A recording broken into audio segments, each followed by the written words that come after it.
ఏవైతే సెక్షన్స్ ఉన్నాయో కొన్ని సెక్షన్స్ అన్ని సెక్షన్స్ బిలో 7 years సంబంధించిన వరకు ఉన్నాయి. అందులో మేము కోర్టుకు చెప్పడం జరిగింది, ఎక్కడ కూడా విక్టిమ్ ఎవరైతే అంటున్నారో ఎక్కడ కూడా పేరు చెప్పడం కానీ అదేవిధంగా వారి యొక్క స్టేట్మెంట్ రికార్డ్ చేయడం కూడా జరగలేదని కూడా మేము చెప్పడం జరిగింది. ఎందుకంటే ఎక్కడ కూడా లా ప్రకారంగా ఒక తప్పు జరిగిందన్నప్పుడు ఎవరికైతే అన్యాయం జరిగిందని చెప్పబడుతుందో ఆ వ్యక్తి యొక్క స్టేట్మెంట్ కంపల్సరీ రికార్డ్ చేయాలి. ఇందులో మేము చేయలేకపోయినాము, తను ముందుకు రాలేదు అనే విషయాన్ని ప్రాసిక్యూషన్ వారు చెప్పడం జరిగింది. అప్పుడు అలాంటప్పుడు ఒక విక్టిమ్ బయటకు రానప్పుడు ఎట్టి పరిస్థితుల్లో ఇలాంటి కేసులు అట్రాక్ట్ కావు అని మేము చెప్పడం జరిగింది.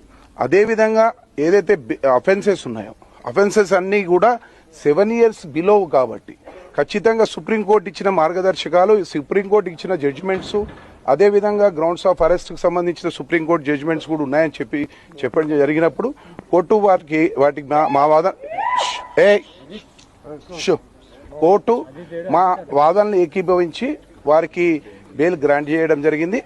20,000 2 షూరిటీలు పెట్టమని చెప్పడం జరిగింది. రేపు కోర్టు హాలిడే ఉంది కాబట్టి ఎల్లుండి వరకు టైం అండర్టేకింగ్ ఇచ్చాము. అదేవిధంగా వారి యొక్క 2 పాస్పోర్ట్ సరెండర్ చేయమని చెప్పడం జరిగింది. ఆల్రెడీ ఒకరి పాస్పోర్ట్ పోలీస్ వాళ్ళు సీజ్ చేశారు.